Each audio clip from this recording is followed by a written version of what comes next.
O Ministério da Saúde pediu à Universidade Federal de Goiás estudos para entender as principais causas e consequências dos problemas no trânsito brasileiro. As pesquisas ainda não terminaram, mas algumas informações a gente já te mostra agora. O objetivo do Ministério da Saúde é avaliar o programa Vida no Trânsito, que é um programa de intervenção para a segurança no trânsito, para reduzir esses fatores de risco e reduzir as mortes e as internações hospitalares por causa de acidente de trânsito. Hoje chega a 60%, 70%, 80% de ocupação dos leitos de urgência com vítimas de acidente de trânsito. Esse programa Vida no Trânsito tem como objetivo trabalhar com foco em 2 fatores de risco, que é velocidade excessiva e uso de álcool e direção. A gente pode falar que ainda é muito comum beber e dirigir aqui no Brasil? Sim, o Brasil é um dos países que tem uma alta prevalência de beber e dirigir.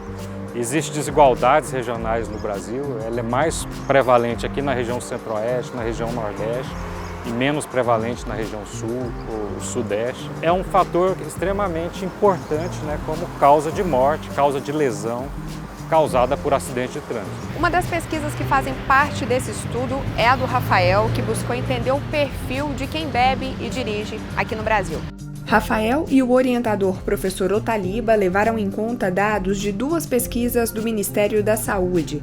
A PNS, Pesquisa Nacional de Saúde, feita em 2013 em parceria com o IBGE, nas capitais e no interior, e o Vigitel, feito desde 2006, com dados só das capitais. No inquérito da PNS, que é um inquérito domiciliar direto, em que os entrevistadores foram nas residências, nós verificamos uma prevalência de 24,1% para beber e dirigir, ou seja, 1 a cada 4 condutores bebem e dirigem. E as maiores taxas foram encontradas na região centro-oeste do Brasil e na região nordeste, e as menores na região sul e sudeste. No Vigitel, nós encontramos uma taxa, uma prevalência de 15,1% para beber e dirigir. As capitais com maiores taxas foram Palmas, Teresina, Cuiabá e Florianópolis. As menores foram Recife e Rio Branco. Quando a gente vê essa relação da pessoa admitir que bebe e dirige, é qualquer quantidade de bebida ou uma quantidade determinada pela pesquisa? Sim, em qualquer quantidade de bebida alcoólica, 1, 2, 3 ou mais doses, que já corresponde a um fator de risco para a lesão por acidente de trânsito. Rafael, e para explicar por que em alguns lugares isso é mais comum do que outros, precisa de mais pesquisa aprofundada ou a gente já consegue arriscar algumas hipóteses para isso? A principal hipótese são diferenças de fiscalização entre as regiões, porém nós só podemos afirmar isso com estudos posteriores. Qual que é o impacto, por exemplo, da lei seca? Olha, a lei seca tem uma importância muito grande no Brasil. A primeira edição foi de junho de 2008.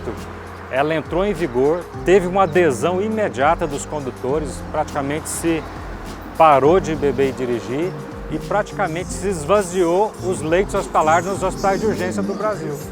Só que naquele período, julho, agosto de 2008, não se tinha estrutura de fiscalização no Brasil. A polícia não tinha bafômetro, então o efeito dela foi passageiro.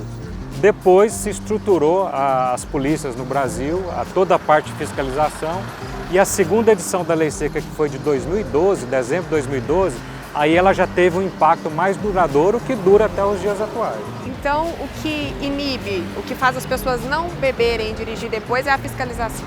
Sim. Para a população adulta, o fator mais importante é fiscalização. Para crianças, para adolescentes, aí tem todo um componente também de educação, mas para o adulto tem que ter fiscalização mesmo. E existe um perfil geral que foi comum em todas as capitais, não é, Rafael, de quem bebe e dirige? Sim, tanto na Pesquisa Nacional de Saúde quanto no Vigitel nós encontramos um perfil de homens de alta escolaridade que faziam uso abusivo de álcool, que é o chamado padrão binge. Para homens, é considerado uso abusivo tomar mais de 5 doses. Para mulheres, mais de 4. Esses indivíduos, homens de alta escolaridade que faziam uso pesado de álcool, são as pessoas que apresentaram maior taxa de beber e dirigir. E na PNS, uma particularidade, nós encontramos as pessoas que viviam no interior com maior prevalência de beber e dirigir. A hipótese do estudo que nós atribuímos a menor fiscalização dos interiores quando comparado às capitais e região metropolitana. Agora é interessante pensar que as pessoas com mais escolaridade estão bebendo e dirigindo mais. Então, juntando as duas coisas que causam um perigo, apesar de ter informação. Sim, nós atribuímos isso a acesso ao carro. Então, as pessoas com mais alta escolaridade representam um proxy de nível socioeconômico e apresentam maior acesso a veículos, consequentemente, maior exposição ao risco de beber e dirigir, apesar da alta escolaridade que você infere que tem maior conhecimento. Tem algum dado específico das mulheres? Os homens bebem mais e dirigem. No entanto, nós encontramos que quase 40% das mulheres também, em determinadas regiões, bebem e dirigem. Em especial, na região norte, não teve diferença entre os sexos. Os homens bebiam e dirigiam na mesma quantidade que as mulheres. O que o álcool faz no organismo que prejudica na hora de dirigir? Olha, o álcool ele é uma substância que deprime o sistema nervoso. Então, em pequenas quantidades, ele vai diminuir os reflexos da pessoa. Então, se você está dirigindo, diante de qualquer perigo, o motorista tem que ter agilidade na resposta.